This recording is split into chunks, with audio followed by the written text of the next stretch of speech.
This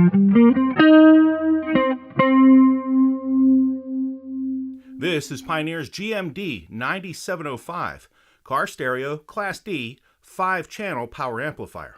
The GM-D9705 has a maximum power output rating of 2,000 watts and a nominal power output rating of 100 watts RMS into 4 channels and 600 watts RMS into 1 sub-channel. The amplifier includes a wired bass boost remote control and has variable low-pass filter and high-pass filters for both the A channel and the B channel, and an additional low-pass filter for the subwoofer channel.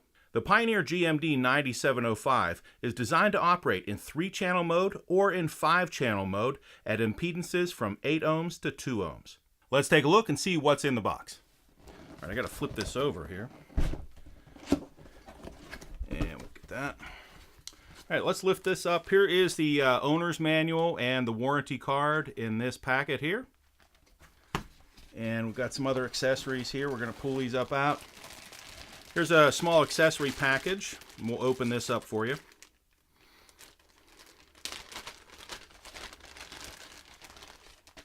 Here is a pigtail for speaker level inputs. So this amplifier can operate both on RCA or speaker level inputs.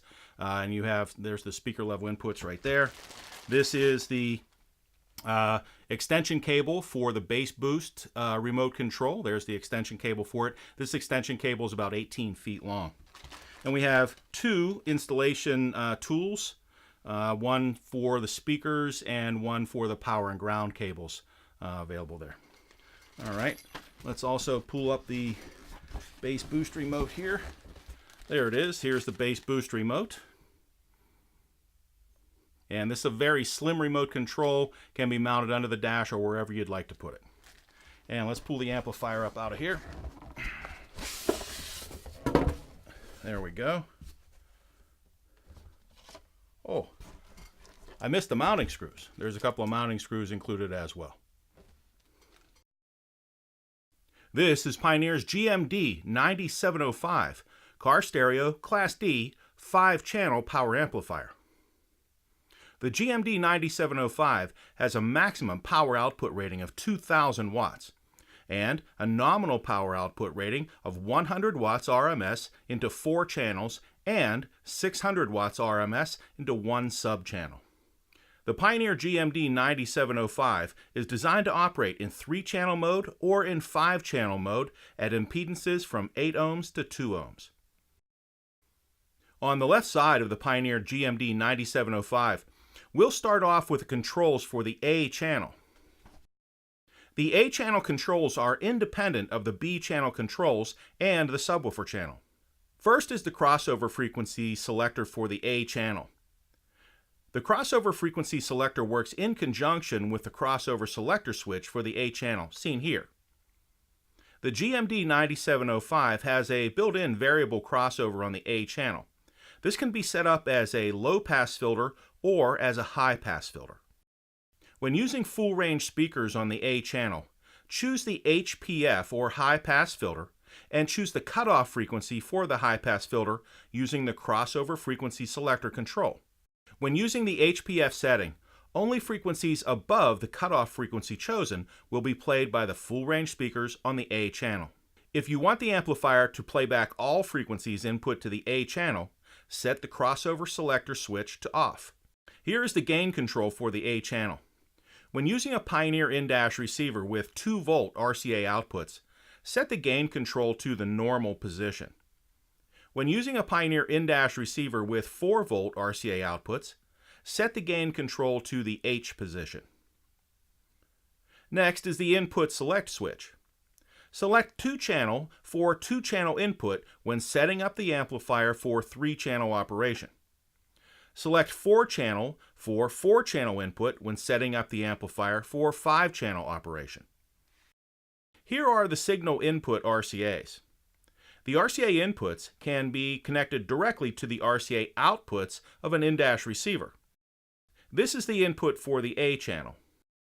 This is the input for the B channel. And this is the input for the subwoofer channel. Over here is the speaker level input. This can be used instead of the RCA input with the speaker level input pigtail included with the product. The amplifier will automatically detect the type of input signal. Here are the B channel controls. Please note, the B channel controls are independent of the A channel controls. Here is the gain control for the B channel. When using a Pioneer in-dash receiver with 2-volt RCA outputs, set the gain control to the normal position. When using a Pioneer in-dash receiver with 4-volt RCA outputs, set the gain control to the H position.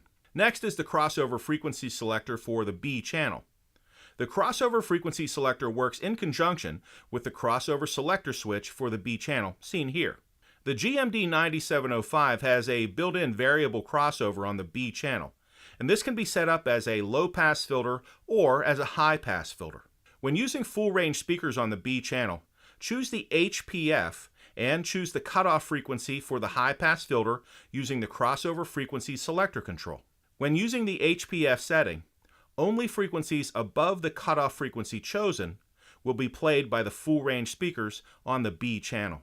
If you want the amplifier to play back all frequencies input to the B channel, set the crossover selector switch to off.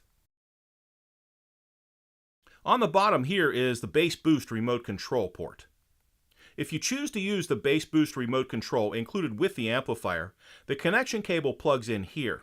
When using the bass boost remote, you can select a bass boost from 0 to 18 dB.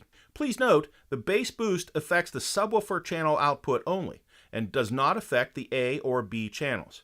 The crossover for the subwoofer channel is always on. Here is the LPF crossover frequency selector. Frequencies played back on the subwoofer channel are below the frequency chosen on the LPF. The slope for the subwoofer channel LPF can be set at 12 or 24 decibels per octave.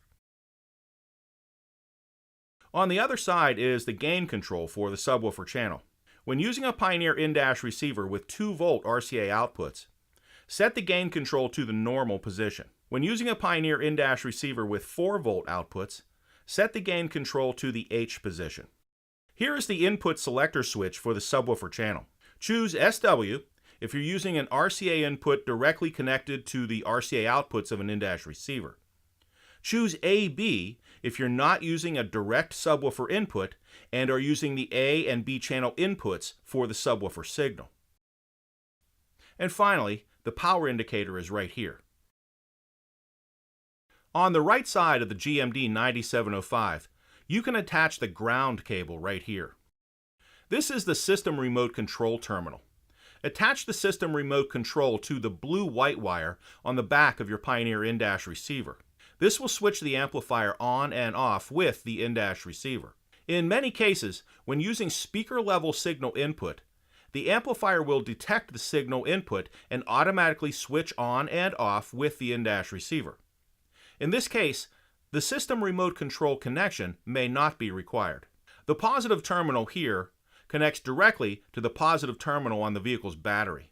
During installation, I strongly recommend to properly fuse the amplifier power wire within 12 inches of the vehicle battery.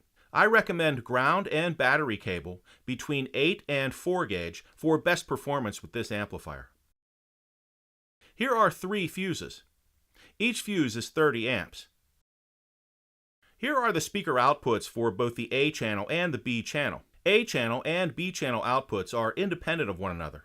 The speaker outputs can be set up in stereo or bridged configuration for 3-channel or 5-channel operation. The speaker outputs here connect directly to the speakers in the car audio system. Normal stereo operation is from 8 to 2 ohm impedance. When operating in stereo mode and wiring multiple speakers together, the combined speaker impedance shown to the amplifier must be 2 ohms or higher for stereo operation on an individual channel. When operating in bridged mode and wiring multiple speakers together, the combined speaker impedance shown to the amplifier must be 4 ohms or higher for bridged operation on an individual channel. For 3-channel operation, bridging instructions are shown here. Here is the subwoofer channel output. Connect your subwoofer or woofers directly to these terminals. Normal operation is from 8 to 2 ohm impedance. When wiring multiple woofers or voice coils together, The combined speaker impedance shown to the amplifier must be 2 or higher.